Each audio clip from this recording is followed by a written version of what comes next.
เอาหายอันนี้ให้เขาใช่เดี๋ยวครับมื่อนี้นะครับทีมงานนะครับชมรมนะครับพัฒนาคุณภาพชีวิตผู้พิการและผู้สูงอายุนะครับจะได้มาออกมาเยี่ยมนะครับมาเยี่ยมผู้พิการอันนี้มูหนึ่งนะครับเนาะคนยังก่อนนี่มานกนะครับมาเยี่ยมพุ่นม่านนกนะครับมื่อนี้แต่ที่ว่าทีมงานนะครับได้นำสิ่งของนะครับออกมอบเพื่อเป็นกำลังแรงใจให้กับผู้พิการนะครับซึ่งต่อไปนี้นะครับทีมงานก็จะนำดนตรีนะครับดนตรีมานะครับกล่อม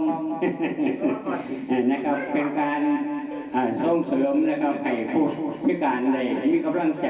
นะครับก็ขอนะครับเปิดดนตรีนะครับสร้างสรรค์นะครับผู้พิการทุกคนให้ได้รับชมรับฟังนะครับ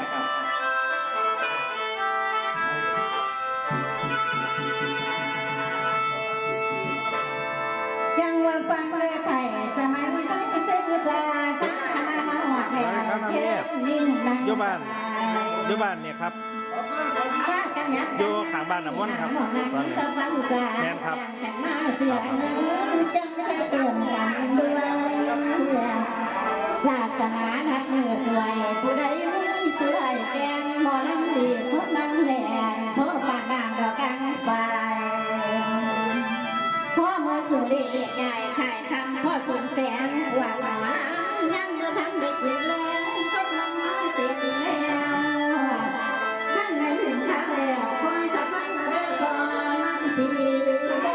คำรู้อีกเดือนที่มาให้แก่ดอกลา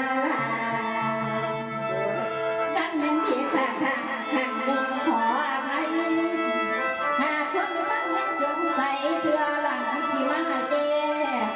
มาที่หลังขันบะแดงขันย่อมให้ดามทางคณะเพิ่นมากัดมาลำมาแต่ว่าทุกเพิ่นหน่อยลืมจ้างข้าบ่ได้มันสิดีหรือให้แล้วแต่ผู้ฟังเป็นดีบ่ดีก็คงเห็นทางผู้ฟังอย่าใจร้อนอดพ่อฟังแล้วถอนความไทยมันสิกันทางคณะของแทนก็ถึงเสียดอกฟ้า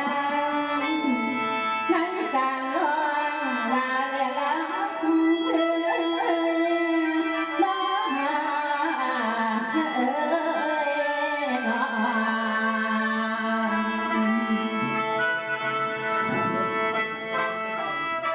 ผู้ชายทำไมถึงใจไม่แน่เปลี่ยนเขาเปลี่ยนเดียวแย่แล้วจะมีเล็กน้อยตายเพียงรอกันมาทักไม่แน่นอนทักแน่ไม่แน่